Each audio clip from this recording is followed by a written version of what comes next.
வருடம் முழுவதும் செல்வத்தை அள்ளி வழங்கிடும் பொன்னிகர் சுபதினம். அக்ஷய திருத்தி இம்முறை ஏப்ரல் 19ஆம் திகதி.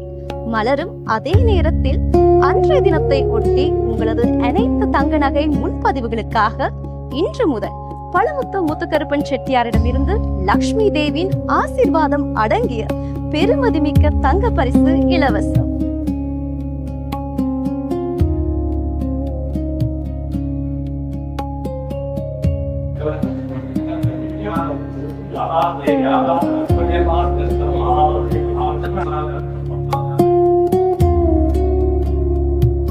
மலரும் அதே நேரத்தில் அன்றைய தினத்தை ஒட்டி உங்களது அனைத்து தங்க நகை முன்பதிவுகளுக்காக இன்று முதல் பழமுத்து முத்துக்கருப்பன் செட்டியாரிடமிருந்து லக்ஷ்மி தேவியின் ஆசீர்வாதம் அடங்கிய பெருமதிமிக்க 24 கேரட் தூய தங்க பரிசு இலவசம். சரித்திரம் படைத்து வரும் பழமுத்து முத்துக்கருப்பன் செட்டியார், இலக்கம் 36, செட்டியார் தெரு, கொழும்பு 11.